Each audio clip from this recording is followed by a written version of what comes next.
요즘에 우리가 예레미야 말씀을 묵상하고 있습니다. 2500년 전, 600년 전에 하나님께서 그 이스라엘을 그러니까 이스라엘이 멸망한 이야기들을 하나님께 구원하신 백성을 이스라엘이 멸망시키게 한 이유가 무엇일까? 좀 묵상이 되어지더라고요. 그러면서 이 예레미야 말씀을 이 시대 그리스도인들에게 주신 목적과 의미와 의도는 또 무엇일까 고민하게 되더라고요. 그래서 지난주 수요 예배 때에는 이스라엘 백성이 애굽에서 구원받은 그 백성이 구원에 이르렀지만 그 구원의 하나님만을 바라고 그리고 자신의 풍요만을 위해서 갖가지 모든 우상을 숭배하면서 그렇게 섬겼기 때문에 어찌 보면 구원의 하나님만을 바라보고 왕 대신 하나님을 바라보지 못한 그 복음의 불균형 때문이지 않았을까. 정말 하나님의 그 말씀의 다스리심, 통치하심, 그 왕 대신 하나님을 의지하고 의뢰하며 그 주신 말씀 붙잡고 순종으로 나아가며 그렇게 나아가야 될 백성들이 그냥 오로지 구원받고 생을 살면서 부유함만을 추구했기에 혼합종으로 빠져서 멸망한 것이 아닐까. 따라서 오늘날 그리스도인들도 이 복음에 대한 균형 잡힌 모습, 우리를 구원하신 십자가의 그 구원의 은혜와 또 한 가지는 부활하신 그 주님의 왕되심을 온전히 받아들이고 그 하나님과 연합하여 그분의 말씀의 다스림과 통치함을 받으며 순종으로 나아가는 것이 복음에 합당한 삶이 아닐까, 그렇게 한번 말씀을 나눴습니다. 오늘은 그 두 번째 시간으로 예레미야 말씀을 주신 의미와 의도, 사명의 관점에서, 구원의 문제가 아닌 사명의 관점에서 이 말씀을 주신 의미와 의도를 살펴보고자 합니다. 먼저 예레미야 소명 부분인 예레미야 1장 4절에서 10절 말씀인데요, 예레미야의 심정으로라는 제목으로 함께 말씀을 보도록 하겠습니다. 이 시간 예레미야 1장 4절에서 10절 말씀을 우리 한 목소리로 함께 합독하겠습니다. 시작. 여호와의 말씀이 내게 임하니라. 이르시되 내가 너를 모태에 짓기 전에 너를 알았고 내가 배에서 나오기 전에 너를 성별하였고 너를 여러 나라의 선지자로 세웠노라 하시기로, 내가 이르되 슬프도소이다. 주 여호와여 보소서, 나는 아이라 말할 줄을 알지 못하나이다 하니, 여호와께서 내게 이르시되 너는 아이라 말하지 말고 내가 너를 누구에게 보내든지 너는 가며 내가 내게 무엇을 명령하든지 너는 말할지니라. 너는 그들 때문에 두려워하지 말라. 내가 너와 함께하여 너를 구원하리라. 나 여호와의 말이니라 하시고, 여호와께서 그의 손을 내밀어 내 입에 대시며 여호와께서 내게 이르시되 보라, 내가 내 말을 내 입에 두었노라. 보라, 내가 오늘 너를 여러 나라와 여러 왕국 위에 세워 내가 그것들을 뽑고 파괴하며 파멸하고 넘어뜨리며 건설하고 심게 하였느니라 하시니라. 아멘. 하나님께서는 유다 멸망의 직전에 한 명의 선지자를 택합니다. 그리고 그에게 사명을 주지요. 하나님께서 예레미야에게 내가 너를 모태에 짓기 전에 너를 알았고 내가 배에서 나오기 전에 너를 성별하였고 너를 여러 나라의 선지자로 세웠다 말씀합니다. 이러한 택하심, 부르심 앞에 예레미야는 어떻게 반응했습니까? 예레미야의 반응이 너무 저에게도 큰 충격이었습니다. 슬프도소이다. 하나님이 택하여 지명하여 부르셨고 너를 모태에서부터 어머니 뱃속에서부터 구별했다고 너를 택하여 지명하여 불렀다고 말하는데 슬프다, 슬픕니다, 하나님 슬픕니다 라고 말합니다. 이러한 소명의 반응, 정말로 안타깝죠. 어떤 사람에게는 이렇게 슬프다라고 얘기하지만 어떤 사람은 그 부르심 앞에 주님 내가 여기 있으니 나를 써 주옵소서라고 말하는 사람도 있습니다. 이자로 시작되는 선지자가 있죠. 이사야 선지자. 그런데 예레미야 선지자는 하나님이 택하여 지명하여 그 뱃속에서부터 모태에서부터 구별했다고 말할 때 슬픕니다. 하나님 슬픕니다. 왜 슬프다고 했을까요? 그의 첫 번째 반응은 슬픕니다. 그리고 나는 아이라 이 일을 감당할 수 없습니다 라고 말합니다. 물론 그렇습니다. 나이가 어리다라는 표현일 수 있겠고 또 한 가지는 하나님의 능력과 그 하나님의 권능이 내 안에 없기 때문에 나는 할 수 없습니다 라고 할 수 있겠고, 나는 부족하기 때문에 할 수 없습니다 라고 말할 수 있을 것입니다. 그런데 그러한 연약함, 부족함, 그 나의 어려움을 뛰어넘어 하나님께서는 그에게 뭐라고 말씀하십니까? 너는 내가 가라한 곳에 가서 너는 내가 전하라고 하는 말만 전하면 된다. 넌 더 이상 내게 아이라 말하지 마라 라고 말합니다. 그 선택이 하나님께 있고 그 주권이 하나님께 있음을 말씀하고 있습니다. 그런데 이 하나님께서 분명한 예레미야에게 소명과 사명의 범위를 주면서 내가 너와 함께 하겠다, 내가 너를 두렵게 하는 그 모든 요소들을 물리치며 함께하며 네가 일들을 감당할 수 있도록 하겠다, 다른 것들이 너를 대적할지라도 너를 이기지 못할 것이다 라고 오히려 하나님께서 힘과 용기를 더해 주시며 일들을 감당하라 하십니다. 그러면서 하나님께서 예레미야에게 분명한 소명과 사명을 전달합니다. 하나님께서 예레미야의 소명과 사명을 범위를 정해 주시는데 9절과 10절에 나타납니다. 여호와께서 그 손을 내밀어 예레미야의 입에 대시며 보라, 내가 내 말을 너의 입에 두었노라. 하나님께서 그의 입술을 손에 대시며 하나님의 말씀을 그 입에 두겠다 말씀합니다. 그리고 그에게 명확한 사명의 범위와 영역을 얘기합니다. 보라, 내가 오늘 너를 여러 나라와 여러 왕국 위에 세워 내가 그것들을 뽑고 파괴하며 파멸하고 넘어뜨리며 건설하고 심게 하였느니라 합니다. 예레미야의 사명은 먼저 뽑는 것입니다. 심겨져 있는 것을 뽑는다. 나쁜 거, 더러운 거, 못된 거, 이런 것들을 뽑는 것이겠죠. 파괴하고 파멸한다. 그리고 넘어뜨리겠다. 이스라엘을 멸망의 길로 이끄는 모든 것들을, 그 모든 잘못된 것들을, 모든 더러운 것들을 뽑고 파괴하고 파멸하며 무너뜨리는 사역을 먼저 하는 것임을 이야기합니다. 사실 이게 사명자들이 하나님의 말씀을 성도들에게 전할 때, 특별히 목회자들이 하나님의 말씀을 주의 성도들에게 전할 때 사실은 이게 굉장히 어려운 부분 중에 하나가 이런 부분입니다. 칭찬하고 축복하는 말이라면 얼마나 좋겠습니까? 전하는 자도 기쁩니다. 정말로 기쁩니다. 그런데 이 뽑는다, 파괴한다, 파멸한다, 넘어뜨린다, 이거 하려면 쉽지 않습니다. 때때로 성도들에게 접근할 때 권면의 말 또는 좀 듣기 싫어한 말이라도 꼭 필요한 말을 해야 할 때가 있습니다. 목회자로서는 이 부분이 상당히 어렵습니다.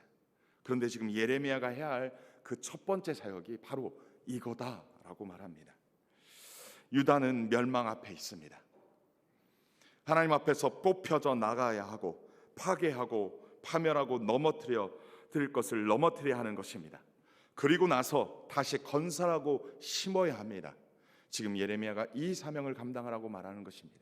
목회자가 때때로 이 일을 하라고 부를 때 두렵고 떨립니다. 남산교회 사역 초반에 있었던 일입니다. 어느 집사님이 항암 투병을 하고 있는 한 집사님이 계셨습니다. 그때 당시에 이제 예배소서 말씀을 묵상하고 있었고 신방하게 되었습니다. 근데 신방하여서 전하는 말씀이 이분이 항암 투병으로 자신의 몸만을 가누는 것도 쉽지 않을 텐데, 집사님 사랑방에 소속되어서 형제들에게 권면하고 위로하는 일들을 해줬으면 좋겠습니다. 이야기를 들어보니까 과거에 젊은 날 때 그 자매 되시는 아내분이 그렇게 예수 믿고 그렇게 예수에 열심히 내라고 그렇게 권면했어도 그때는 콧방귀도 안 끼다가 항암 투병했을 때 그나마 신앙을 좀 가까이 접하고 좀 복음을 가까이 접하는 그 집사님에게 저는 지금 한 번 더 사랑방에 가서 형제들을 권면하고 그들을 세우며 그들을 독려하여 형제 사랑방을 부흥시키는 일들을 해줬으면 좋겠습니다. 그 말을 전하게 되었습니다. 사실 그냥 하암투매하면서 몸조리하면서 자신의 신앙만을 잘 지키는 것으로 위로하고 그냥 그렇게 해도 될 법한데 그분에게는 왠지 그러한 말씀을 하나님께서 전하라고 하는 사인으로 저는 받았습니다. 따라서 그분에게 그렇게 말했습니다. 하나님과 좋은 추억을 만드는 기간 됐으면 좋겠습니다. 6개월일지 남은 1, 2년일지 모르겠지만 남은 생애 동안 하나님과 연합하여 하나님과 그 친밀함으로 주의 성도들을 세우고 형제들을 세우고 그렇게 주의 일들을 감당하며 하나님 안에서 좋은 추억을 만들고 하나님과 함께 좋은 추억을 만들며 생애를 마감하는 것들을 정말 권면했으면 좋겠습니다 하면서 그 권면을 했습니다. 그러고 나서 한 2년 정도가 지났나요? 제가 교구가 바뀌었지만 그럼에도 불구하고 호스피스 병동에 계신 그 집사님을 방문했습니다. 그러고 제가 그렇게 말씀을 드렸습니다. 집사님, 하나님과 좋은 추억 만들었습니까? 하나님과 연합하고 그 하나님과 함께하며 승리하셨습니까? 라고 물었을 때 그분이 산소 마스크 쓰고 기타 여러 어려운 상황에서도 불구하고 환한 미소로 아멘, 아멘 하며 화답하였습니다. 때때로는 그 사람에게 칭찬하고 축복하는 말 말고 그분에게 필요한 말, 그분이 반드시 들어야 할 말들을 전하는 것들이 그 사명이 귀한 목회자의 사명이 아닐까라는 생각도 듭니다. 예레미야가 이 소명의 자리, 이 사명의 자리에서 그 사명을 감당하는 것이 기뻐서 했던 일은 아니라 여겨집니다. 정말 하기 싫고 정말 힘든 사역이었을 것입니다. 하지만 겸손히 하나님의 그 부르심 앞에 순종으로 나아가는 것 아닐까 싶습니다. 사명자의 첫 번째 요구되는 자세는 바로 순종일 것입니다. 이것을 오늘 우리 시대에 적용해 보면 어떨까 생각해 봅니다. 이 말씀은 우리 시대에 무엇을 도전하는 말씀입니까? 우리 가족 중에 하나님의 말씀을 들어야 하는 사람이 있다면 그 말씀을 전하는 것이 우리의 사명이 아닐까요? 우리 공동체 가운데 내가 아는 이웃들 가운데 이 말을 들어야 하는 것들이, 이 말을 들어야 하는 사람들에게 마땅히 하는 것이 우리의 사명이 아닐까요? 우리 가운데, 우리 공동체 가운데, 우리 가족 가운데 아직 복음을 알지 못하고 예수를 알지 못하고 죽어가고 있는 영혼들이 있다면, 무너져가고 있는 영혼들이 있다면, 사망에 이르는 영혼들이 있다면, 그래서 가만히 두고 볼 것이 아니라 우리를 부르신 소명의 자리에 나아가 우리를 사망과 심판과 멸망의 자리로 나가는 그것을 막고 뽑고 그리고 파괴하고 파멸하며 하나님의 선한 길로 이끄는 거 아닐까요?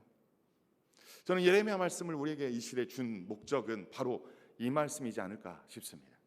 우리 가운데 우리를 멸망시키고 우리를 힘들게 하고 우리를 심판 가운데 이르게 하는 것들, 혹 우리의 가족 가운데, 우리의 공동체 가운데 그러한 사람들이 있다면 하나님의 이 말씀을 전하라고 우리를 부르신 거 아닐까 싶습니다.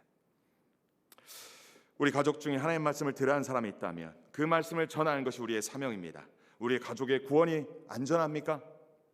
우리의 배우자들의 구원이 안전합니까? 우리의 자녀들의 구원이 안전합니까? 우리 부모님들의 구원이 안전합니까? 우리 공동체가 지금 이대로 가도 되겠습니까? 하나님의 말씀 앞에서 지금 바르게 가고 있습니까? 시대를 정확하게 분별하고 지금 이 시대에 하나님께서 우리에게 주시는 말씀이 무엇인지 분별해야 할 것입니다. 지금 비록 내가 전하고 싶은 축복의 말씀은 아니더라도 이 시대에 뽑고 파괴하며 무너뜨리며 할 거짓된 것들, 잘못된 것들, 잘못된 길로 가는 것들에 대하여 예레미야의 소명과 사명처럼 너는 가라한 곳에 가서 전하라고 하는 말씀을 전하라고 우리를 부르신 거 아닐까 싶습니다. 예레미야 말씀이 단순히 구원의 문제가 아니라 지금 이 시대를 살아가고 있는 우리 그리스도인들, 나 중심이 아니라 나의 가족과 공동체 가운데 잘못된 길로 가고 있고 심판의 길로 가고 있고 사망의 길로 가고 있는 것들을 가만히 보고만 있을 것이 아니라 예레미야 선지자처럼 하나님의 애타는 마음으로 애끓는 마음으로 얘야 그러면 안 돼, 얘야 그 길로 가면 안 돼, 그렇게 가면 안 돼 라고 담대히 말하는 것이 이 말씀을 주신 목적이 아닐까 싶습니다. 저희 가정에서 아이들과 함께 가정 예배 드리는 게 처음부터 쉽지는 않았습니다. 아이들이 한글 떼면서부터 큐티를 시작하게 하였고, 그리고 일주일에 한 번씩 가정 예배를 드리는 게 그리 쉽지는 않았습니다. 아이들에게 그 예배 시간에는 과자도 그 앞에다 놓고 먹으면서 하면서 졸지 못하게 또 갖가지의 재료들을 갖다 놓고 했던 적이 있습니다. 그리고 그 아이들에게 어찌됐든 이 말씀을 드리려고, 어떻게든 그 말씀대로 살게 하려고 그랬던 거 아닐까 싶습니다. 남동생에게 복음을 전하는 것도 그리 쉽지 않았습니다. 머리가 큰 다음에는 쉽지 않더라고요. 더욱더. 그럼에도 불구하고 해야 되는 거 아닐까. 불편함에도 불구하고, 그리고 거절당할 것을 뻔히 알면서도 그렇게 전하는 건 엄청난 결단과 용기가 필요했습니다. 예레미야처럼 생명을 걸고 하는 말은 아니지만, 내 자존심을 꺾고 상대방이 거절함으로 오는 불편함을 감수하며 가족과 공동체 가운데 하나님의 뜻을 전하는 것은 쉽지 않을 것입니다. 하지만 하나님께서 이 시대에 이 예레미야 말씀을 주신 의미와 의도, 그 목적은 바로 불편하지만 이 말씀을 전하는 데 그 사명이 있지 않을까 싶습니다. 아이라 나는 할 수 없습니다, 슬프도소이다 라며 변명거리나 불편함, 그런 것으로 거부할 것이 아니라, 너는 아이라 하지 마라, 아이라 말하지 마라 하며 주님이 주신 그 말씀, 가라는 곳에 가서 전하라는 말씀을 전하는 그 사명이 우리에게 주어진 줄 믿습니다. 아버님이 73세 때에 저희 아버님이 대장암으로 소천하셨습니다. 그때 당시에 저는 하던 사업을 잠시 멈추고 저희 아버님과 함께 예배하며 복음을 전하며 그렇게 했던 적이 있습니다. 그러면서 마지막 돌아가시기 직전 한 달 전에는 고향에 있는 금산에 그동안 조상 때부터 있었던 그 묘를 제가 벌초하고 그랬었지만 다 파묘했습니다. 아버님과 함께 예수 믿고 구원받은 우리 가족은 예수만 섬기는 가정으로 그렇게 결단하고 파묘하고 화장하여 그렇게 했던 적이 있습니다. 특별히 마지막 병원에서 일주일을 보내면서 주일에 있었던 일인데, 남동생이 주말이면 이제 병원에 와서 있었고 저는 교회에 가서 사역을 하고 오후에 이렇게 왔는데, 아버님이 그렇게 동생에게 정연이 언제 오냐고, 형 언제 오냐고 그렇게 애타게 부르며 또 가면은 내가 어떻게 하지 구원받냐, 내가 어떻게 하지 구원받냐 하면서 예수 믿고 함께 예배 드리면서도 마지막까지 그 구원에 어떻게 갈 수 있느냐 라면서 묻고 함께 기도하며 함께 예배했던 것이 생각이 납니다. 너무 늦기 전에 가족에게, 너무 늦기 전에 공동체에게, 너무 늦기 전에 우리에게 속해 있는 그 이웃들에게 주님의 이 복음의 말씀, 진리의 말씀, 이 생명의 말씀을 전하는 저와 여러분 되기를 주님의 이름으로 축원합니다. 그렇게 하는 것이 이 말씀을 주신 의미와 의도지 않을까 싶습니다. 예레미야 말씀을 오늘 이 시대에 주신 의미, 그 두 번째 말씀이 무엇이냐면 예레미야 11장 9절에서 14절의 말씀으로 한번 살펴보도록 하겠습니다. 예레미야 11장 9절에서 14절 말씀인데요, 이 시간 함께 읽도록 하겠습니다. 함께 읽겠습니다. 시작. 여호와께서 또 내게 이르시되 유다인과 예루살렘 주민 중에 반역이 있도다. 그들이 내 말 듣기를 거절한 자기들의 선조의 죄악으로 돌아가서 다른 신들을 따라 섬겼은즉 이스라엘 집과 유다 집이 내가 그들의 조상들과 맺은 언약을 깨뜨렸도다. 그러므로 나 여호와가 이와 같이 말하노라. 보라, 내가 재앙을 그들에게 내리니 그들이 피할 수 없을 것이라. 그들이 내게 부르짖을지라도 내가 듣지 아니할 것인즉 유다 성읍들과 예루살렘 주민이 그 분향하는 신들에게 가서 부르짖을지라도 그 신들이 그 고난 가운데서 절대로 그들을 구원하지 못하리라. 유다야, 내 신들이 내 성읍의 수와 같도다. 너희가 예루살렘 거리의 수대로 그 수치스러운 물건의 제단 곧 바알에게 분향하는 제단을 쌓았도다. 그러므로 너는 이 백성을 위하여 기도하지 말라. 그들을 위하여 부르짖거나 구하지 말라.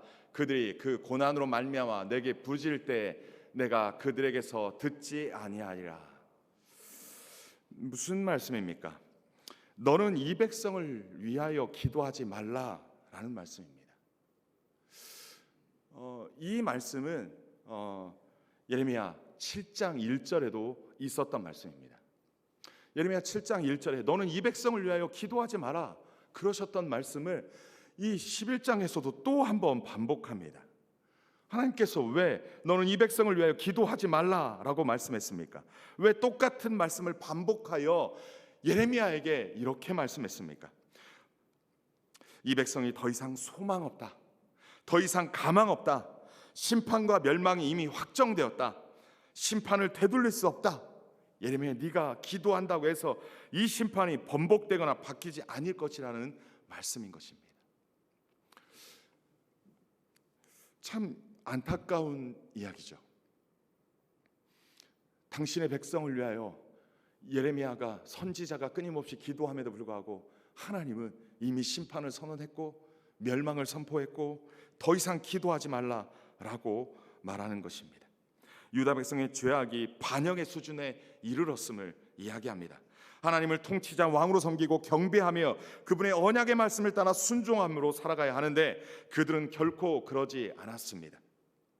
하나님을 단순히 구원의 하나님으로 여기고 구원받은 것으로만 여기고 때때로 구원은 이미 받았다라고 확신하며 끊임없이 풍요를 위해서 거리에서 하늘 여신, 하늘의 여왕을 섬기며 민간에서는 끊임없이 그렇게 우상을 숭배하며 그렇게 안식일에는 성전에서 예배하고 제사하고 평일날에는 온갖 혼합종교에 빠져가지고 그렇게 살아가는 그들은 나의 소리에 귀 기울이지 않고 나의 소리를 듣지 않고 하나님의 그 말씀의 그 다스림과 통참을 받아들이지 않고 살아가는 그들의 모습을 보며 그들은 끝났다, 소망 없다, 가망이 없다라고 선포하신 것입니다.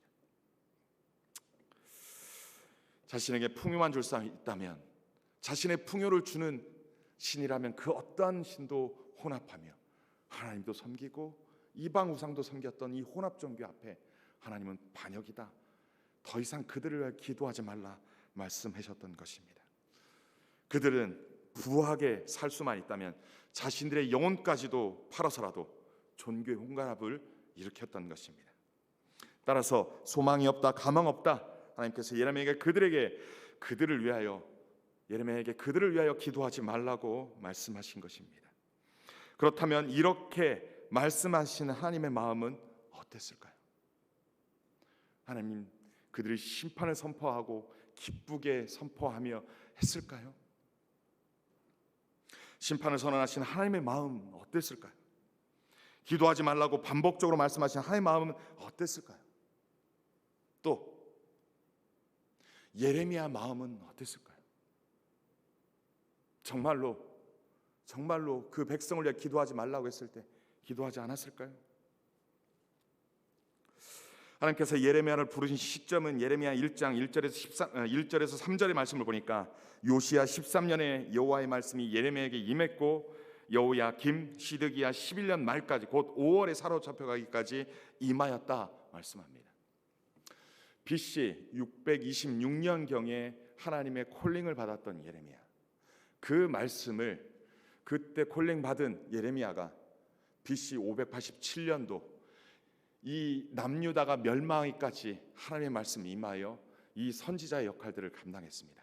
40년 동안 남유다의 심판을 선포했습니다. 오랜 기간 동안 한 차례만 선포했을까요? 오랜 40년 동안 수없이 많은 기간 동안 하나님의 심판의 말씀을 선포했을 것입니다.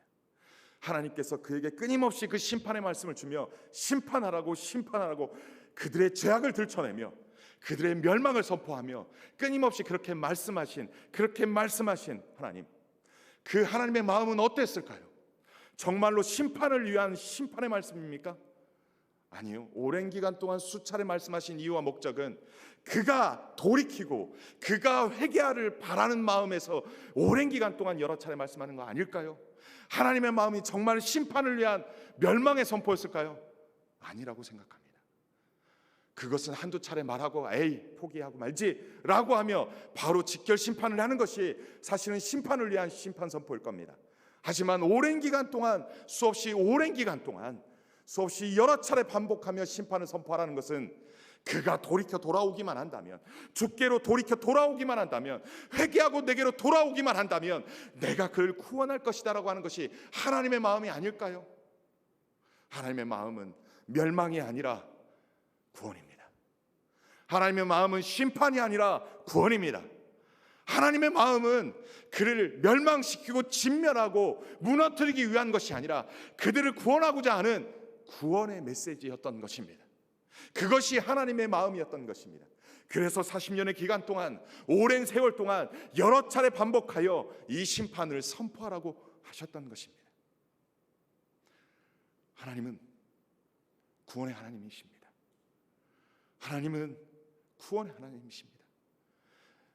악인도 회개하고 돌이키면 구원을 베푸시는 것이 우리 하나님의 마음입니다. 예레미야 마음은 어땠을까요? 너는 이 백성을 위하여 중보기도 하지 마라. 이 백성을 위하여 기도하지 말라고 했을 때 정말로 기도하지 않았을까요? 네, 그렇게 하겠습니다. 절대로 이 백성을 위하여 기도하지 않겠습니다. 그렇게 순종했을까요? 저는 그 부분에 있어서는 예레미야가 순종하지 않았을 거라고 생각하고 확신합니다. 그것도요, 7장과 11장에 반복적으로 이 백성을 위하여 기도하지 말라고 말한 것은 오랜 기간 동안 이 백성들에게 하나님의 멸망의 말을 선포하지만 돌이키고 돌아오라고 말하면서 그 속에는 어떠한 마음이 있었을까요? 하나님의 마음, 애끓는 마음, 사랑하는 마음으로 이 백성이 돌아오기를 그러한 마음으로 선포했을 것이고, 또 한 가지는 그 백성을 위해 끊임없이 기도했던 거 아닐까? 심판의 말만 선포한 것이 아니라 그 백성을 위해 끊임없이 기도했던 예레미야 마음 아닐까?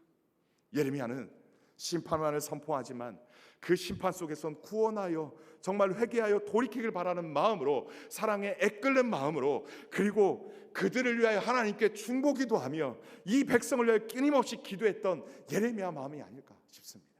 하나님과 예레미야 마음, 이 백성이 어찌하든지 회개하고 돌이키길 바라는 마음, 그런 마음이 아닐까 싶습니다. 예레미야는 40년간을 선포했습니다. 40년간 오랫동안 선포했습니다. 회개하고 돌아오라고, 회개하고 돌이키라고, 그러면 구원을 베풀겠다고 하나님은 그렇게 말씀하신 것입니다. 따라서 이 하나님의 마음을 받아서 나에게 속해 있는 가족과 공동체, 그들에게 우리는 어떻게 합니까?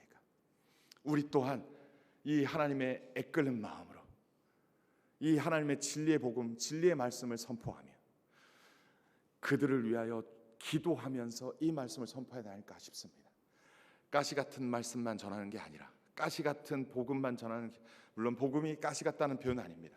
하지만 이대로 가면 안 된다라고 말하며 권면하는 그 말 속에, 그 말을 전하면서 예레미야의 심정으로 그들을 위하여 중보하며 그들을 위하여 기도하며 하나님의 진리의 말씀을 선포하고 선언해야 하는 거 아닐까 싶습니다.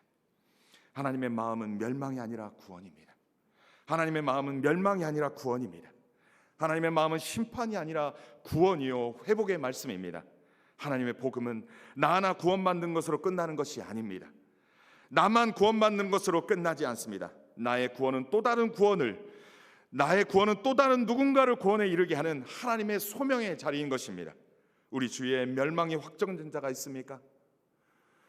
정말 소망 없고 가능성 없는 그러한 사람이 있습니까? 있을 수 있겠죠. 정말 멸망의 끝자락에 있는, 그 벼랑 끝에 서 있는 자들이 있을 수 있습니다. 나의 가족에게도 그런 사람이 있을 수 있고요, 나의 이웃에게도 그런 사람이 있을 수 있습니다.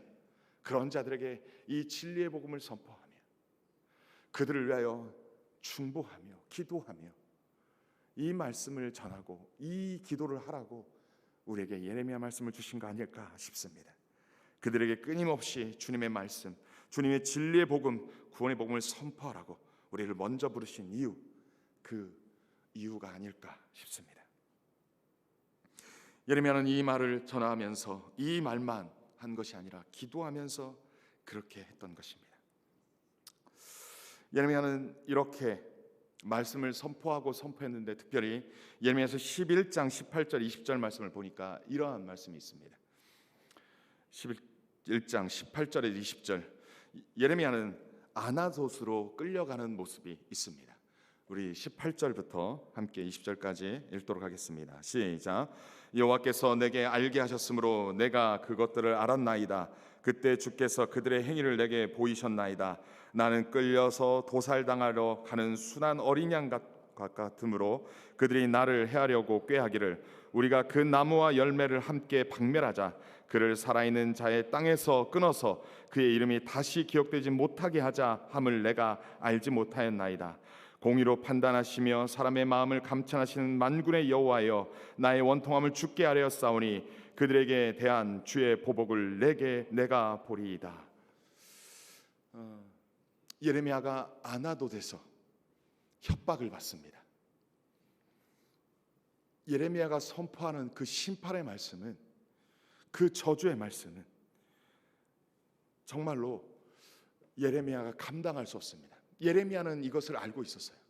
하나님의 심판의 멸망의 말씀이라는 걸 알고 있었어요. 그 말씀대로 순종했는데 아나돗이라고 하는 자신의 고향, 자기를 알고 있는 친족들이 그를 너 이렇게 하면 네 생명을 끊어버리겠다, 어떻게 보면 죽여버리겠다라고까지 그에게 협박하였습니다. 예레미야는 자신이 억울함을 하나님 앞에 이야기합니다. 공의로 판단하시며 사람의 마음을 감찰하신 만군의 여호와여, 나의 원통함을 주께 아뢰입니다 라며 아뢰습니다. 멸망에 자기의 생명을 걸고 선포했던 그 모든 말씀 앞에 자신을 믿어주지 못하고 자신을 인정해주지 못하는 친구들, 동료들, 그들 앞에서 철저히 무너졌던 예레미야의 모습입니다. 그랬을 때 하나님께서 어떻게 말씀하십니까? 21절부터 23절의 말씀 함께 읽겠습니다. 시작. 여호와께서 아나돗 사람에게 대하여 이와 같이 말씀하시되 그들이 내 생명을 빼앗으려고 찾아 이르기를 너는 여호와의 이름으로 예언하지 말라. 두렵건대 우리 손에 죽을까 하노라 하도다. 그러므로 만군의 여호와께서 이와 같이 말씀하시니라. 보라, 내가 그들을 벌하리니 청년들은 칼에 죽으며 자녀들은 기근에 죽고 남는 자가 없으리라. 내가 아나돗 사람에게 재앙을 내리리니 곧 그들을 벌할 해이니라. 하나님께서 이 예레미야 말을 듣고 아나돗에게 어떻게 하겠다고 말씀하십니까? 젊은이들은 칼에 죽고 또 청년들은 칼에 죽고 자녀들은 어떻게 죽습니까? 기근에 죽는다. 그때가 언제입니까? 그들을 벌할 해, BC 587년에 남유다가 멸망하는 그 시점에 아나돗, 너의 고향을 아주 쑥대밭으로 만들겠다. 청년들을 칼로 써 죽이고 그 어린 자녀들을 기근으로 죽고 그러고 남는 자가 없으리라 심판의 말씀을 선포했습니다. 그런데 그 결과는 어떻게 나왔습니까? 에스라 2장 1절에서 2절, 이 에스라 말씀은 이스라엘 백성이 남유다가 멸망하고 포로로 끌려갔다가 다시 포로에서 예루살렘을 귀환하는 내용입니다. 1차 포로 기간 때는 약 5만 명이 귀환하였고 2차 포로 기간 때는 약 5천 명이 귀환하였습니다. 그렇게 포로 귀환을 했던 말씀인데 에스라서 2장 1절 2절의 말씀에 이런 말씀이 있습니다. 한 목소리로 함께 읽어볼까요? 시작. 옛적에 바벨론 왕 느부갓네살에게 사로잡혀 바벨론으로 갔던 자들의 자손들 중에서 노임을 받고 예루살렘과 유다로 돌아와 각기 자기의 성읍으로 돌아간 자 곧 수룹바벨과 예수아와 느헤미야와 스라야와 르엘라야와 모르드게와 빌산과 미스발과 비그에웨와 르훔과 바하나 등과 함께 나온 이스라엘 백성의 명수가 이러하니 23절 함께 읽겠습니다. 시작. 아나돗 사람이 128명이요. 아나돗 사람이 몇 명이라고요? 128명. 조금 전에 우리가 예레미야 11장 21절에서 23절 말씀을 보니까 청년들은 칼에 죽으며 자녀들은 기근에 죽고 남는 자가 없으리라 말했습니다. 그런데 실질적으로 남은 자가 없습니까? 실제로 남은 자가 없었습니까? 저는 이 말씀을 보면서 예레미야가 하나님의 말씀을 선포하고 끊임없이 회개를 촉구하는 말씀, 그 심판의 말씀, 멸망의 말씀을 선포하면서 돌이키고 회개하고 돌아오라고 하는 그 말씀을 선포했고, 그 말씀을 애끓는 심적으로 기도하며 그 백성을 기도하며 선포했을 때 그 결과물들이 어떻게 되었습니까? 하나님께서 구원받을 자를 구원시키는 놀라운 일이 벌어졌습니다. 정말로 청년들이 칼에 다 죽었어야 되고, 어린이들이 기근으로 다 죽었어야 되고, 남는 자가 없어야 됨에도 불구하고 하나님께서 구원받을 자를 구원시키는 이 놀라운 사건이 벌어졌다는 것입니다. 우리가 이 말씀 앞에 순종할 이유가 여기에 있지 않을까 싶습니다. 우리가 주님의 말씀대로 일상의 삶 속에서 선포하고 그들을 위하여 중보한다면 정말로 멸망의 끝자락에 더 이상 소망 없고 가망 없고 더 이상 희망 없는 그들 가운데에서 그들이라 할지라도 그 말씀대로 순종한다면 멸망받을 자들만 있는 것이 아니라 그 속에서도 구원할 자를 구원시키는 하나님인 것을 우리가 보게 됩니다. 여러분, 우리 하나님은 구원을 원하시는 하나님이십니다. 우리 하나님은 심판이 아니라 구원을 원하시는 하나님이신 줄 믿습니다. 따라서 우리가 하나님의 말씀 앞에 순종하여 정말로 뽑고 파괴하고 파멸하고 무너뜨려야 될 그곳에 하나님의 구원의 말씀, 진리의 말씀, 생명의 말씀을 선포하는 것이 중요합니다. 뿐만 아니라 그 백성을 위하여 애끓는 마음으로 기도하며 그 말을 선포하는 것이 중요합니다. 그럴 때 우리가 생각하기에는 소망 없고 우리가 생각하기에는 가망 없고 저런 자가 어떻게 구원받아 하면서 소망 없는 자라고 여겼던 그들이라 할지라도 하나님께서 그들 속에서 구원받을 자를 구원시키는 하나님이신 것을 우리가 목격할 수 있을 것입니다. 오늘 이 에스라 말씀을 통해서 우리에게 도전하는 말씀이 바로 이 말씀입니다. 우리가 예레미야 말씀을 통하여서 우리가 이 사명의 자리에서 순종해야 할 이유가 바로 여기에 있습니다. 우리의 가족 중에 멸망으로 치닫는 자가 있습니까? 우리의 가족 중에 소망 없는 자라고 여기는 자가 있습니까? 우리의 공동체 가운데 더 이상 소망 없고 가능성 없는 자가 있다고 여겨집니까? 여러분, 우리의 판단으로 그들을 심판하고 정죄하지 마십시오. 가망 없고 소망 없는 자라 할지라도 우리 하나님이 하시면 구원에 이르게 하실 줄 믿습니다. 우리 하나님이 하시면 정말로 멸망의 끝자락에 있는다 할지라도 더 이상 소망 없다 할지라도 청년의 칼에 죽고 그 어린 자들이 기근에 죽고 살아있는 남은 자가 한 명도 없을 거라고 했던 그들 속에서도 하나님이 구원받을 자를 구원시키는 하나님이신 줄 믿습니다. 이 약속의 말씀을 우리가 기억하며 이 예레미야 말씀을 우리에게 주신 이 사명의 자리에서 내가 구원받은 것으로 끝나는 문제가 아니라 내가 먼저 구원받았고 나를 통하여 이 사명의 자리에서 멸망으로 치닫는 것들 앞에 가만히 지켜보는 자가 아니라 지금 잘못된 길로 가고 있는 그들, 지금 잘못된 길로 가고 있는 공동체, 지금 잘못된 길로 가고 있는 멸망으로 치닫고 있는 그들 앞에 너는 아이라 말하지 말고 내가 가라는 곳에 가서 내가 전하는 말씀을 전하라고 말할 그 말씀 앞에 우리는 순종하여 이 복음을 선포하는 저와 여러분 되기를 소원합니다. 단순히 이 말만 선포하는 것이 아니라 중보기도 하지 마라, 그들을 위해 기도하지 말라고 했던 그 마음, 그 너머에는 우리 주님의 마음, 우리 하나님의 마음, 그 마음이 있음을 기억해야 할 것입니다. 이 말씀 함께 읽겠습니다. 함께 읽겠습니다. 요한복음 13장 1절 말씀입니다. 시작. 유월절 전에 예수께서 자기가 세상을 떠나 아버지께로 돌아갈 때가 이른 줄 아시고 세상에 있는 자기 사람들을 사랑하시되 끝까지 사랑하시니라. 우리 주 예수 그리스도께서는 당신의 사람들을 어디까지 사랑하십니까? 우리 주 예수 그리스도는 자신의 사람들을 어디까지 사랑하십니까? 요한복음 13장 1절의 말씀에 보면 그들을 사랑하시되 끝까지 사랑하신다라고 말씀합니다. 여러분, 우리는 이미 소망 없는 자를 낙인 찍을 때가 많습니다. 가망 없는 자라고 낙인 찍을 때가 많습니다. 그런데 우리 주님도 우리를 어떻게 사랑하셨습니까? 저와 여러분들을 어떻게 사랑하셨습니까? 사랑하시되 끝까지 사랑하신 거 아닙니까? 그래서 이 자리에 있는 거 아닙니까?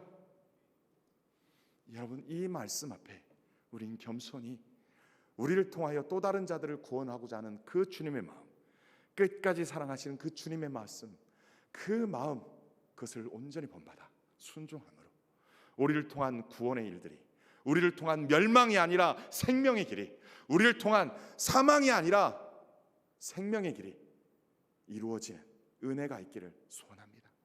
우리 가족 가운데, 우리의 공동체 가운데 멸망으로 치닫는 것들, 그러한 것들을 보면서 한탄하고 탄식하며 애통해하며 이 예레미야의 심정으로, 이 하나님의 심령으로 그들을 사랑하며 그들에게 담대히 주의 복음을 선포하고 그 예레미야 심정으로 애끓는 마음으로 그들을 위하여 중보하며 이 사명을 온전히 감당하여 우리를 통한 주님의 구원이, 우리를 통한 주님의 역사가, 주님의 은혜가 우리의 가정과 우리의 공동체 가운데 그렇게 충만히 임하기를 주님으로 간절히 축원합니다. 이 시간 주시는 말씀 붙잡고 함께 기도할 때 이런 말씀으로 하나님 우리에게 은혜 베풀어 주옵소서라고 했으면 좋겠습니다. 이 시간 찬송가 150장 찬양하고 주신 말씀 붙잡고 함께 기도하겠습니다. 우리 주님은 우리를 끝까지 사랑하셨습니다. 끝까지 사랑하셨습니다.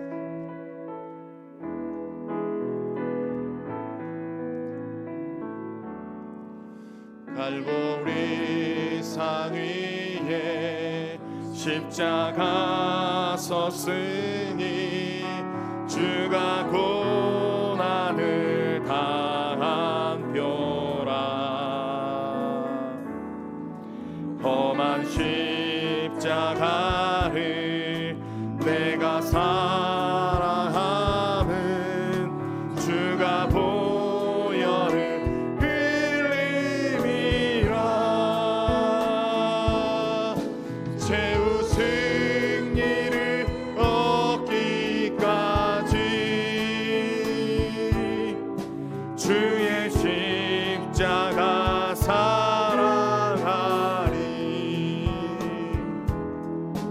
빛난 면류관 받기까지 험한 십자가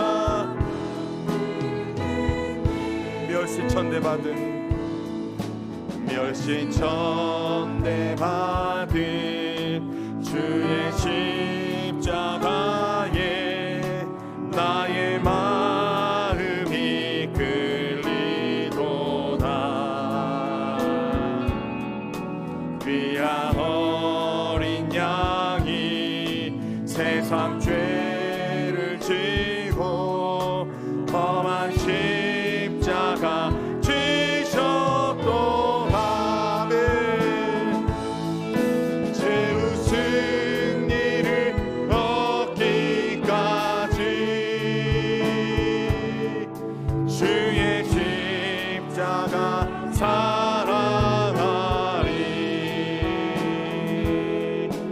빛난 면류관 받기까지 험한 십자가 붙들겠네. 험한 십자가에 주가 흘린 피를 믿는 마음으로 바라보니 나를 용서하고 내 죄 사시려 주가 흘리신 보혈이라. 최후 승리를 얻기까지 주의 십자가 사랑하리. 빛난 면류관 받기까지 험한 십자가 붙들겠네. 주님 예비하신 나의 본향집에 나를 부르실 그날에는 영광 중에 계신 우리 주와 함께 죽도록 충성하리. 아멘. 최후 승리를 얻기까지 주의 십자가 사랑하리. 빛나며 멸류관 받기까지 험한 십자가 붙들겠네. 하나님께서는 2500년 전에 이스라엘 그 유다가 멸망한 것들, 단순히 그 역사적인 그 사실만을 전달하기 위해서 우리에게 예레미야 말씀을 주신 것이 아닐 것입니다. 이 말씀을 통하여 우리의 구원의 문제만 점검하라고 이 말씀을 주신 것이 아닐 것입니다. 우리를 사명의 자리로 부르신 줄 믿습니다. 우리를 먼저 예수 그리스도를 믿고 구원에 이르렀다면 이제 사명의 자리로 나아가라고 이 말씀을 주신 줄 믿습니다. 너는 아이라 말하지 마라. 내가 가라는 곳에 가서 내가 전하는 말씀을 전하라고 주님께서 우리를 먼저 부르신 줄 믿습니다. 우리 가운데 멸망으로 치닫는 자들이 누구에 있습니까? 우리 공동체 가운데, 우리 가족 가운데 멸망으로 치닫고 심판으로 치닫고 정말로 소망 없이 희망 없이 살아가는 그러한 공동체가, 그러한 사람이 있습니까? 우리를 먼저 부르신 목적이 그들에게 그 멸망으로 치닫는 것들을 뽑고 사망으로 치닫는 것을 그를 파괴하고 파멸하며 그들을 넘어뜨리고 온전히 구원에 이르게 하라고 주님의 말씀을 우리에게 주신 줄 믿습니다. 우리는 담대하게 주님의 말씀, 이 복음의 말씀을 담대히 선포하는 것입니다. 불편한 말씀일 수 있습니다. 정말로 불편한 말씀이 있을 수 있습니다. 그 관계적으로 볼 때 불편한 말씀이 있을 수 있습니다. 나의 배우자에게 예수 믿으라고, 나의 배우자에게 예수 그리스도의 십자가의 구원을 말하는 게 불편할 수 있습니다. 하지만 담대하게 이 말씀을 전하라고 우리 하나님은 말씀하십니다. 나아가 그들에게, 그들을 위하여 기도하며 하나님께 기도하며 그들에게 선포하라고 말씀합니다. 이 시간 그 구원의 하나님, 그 심판의 하나님이 아닌 구원의 하나님, 그 은혜의 하나님께 우리가 기도했으면 좋겠습니다. 여러분, 우리의 가족 가운데 멸망으로 치닫는 가족이 있습니까? 우리 공동체 가운데 멸망으로 치닫는 공동체가 있습니까? 이렇게 가면 안 되는데, 이렇게 가면 안 되는지 하는 것들이 있습니까? 하나님, 이 시간 예수 그리스도의 이름을 부르며 주여 한번 외쳐버리며 하나님, 이들을 구원하여 주시옵소서, 이들을 구원하여 주시옵소서. 하나님, 우리는 할 수 없사오나 주님께서 행하여 주시옵소서. 우리는 아이라 더 이상 말하지 아니하고 담대하게 주님의 말씀을 선포하여 주님의 구원을 목격하며 주님의 구원을 바라보며 주님의 구원을 온전히 경험하는 우리에게 인도하여 주옵소서. 이 시간 구원이 필요한 자의 이름을 불러가며 주여 한번 외쳐부르며 심하여 기도하겠습니다. 주여,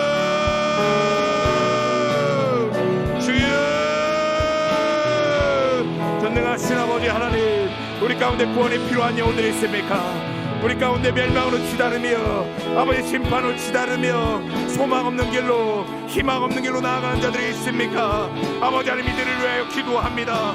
주여, 우리가 부족하지만 아버지 사명의 자리에 나아가 주의 복음을 담대히 선포할 수 있도록 우리의 입술을 정결케 하여 주시고 우리에게 담대한 믿음을 허락하여 주시고 이 말씀을 선포할 때 하나님의 은혜를 베풀어 주셔서 그들을 구원의 길로, 은혜의 길로, 생명의 길로 아버지 그러한 삶의 길로 온전히 이끌어 주시옵소서.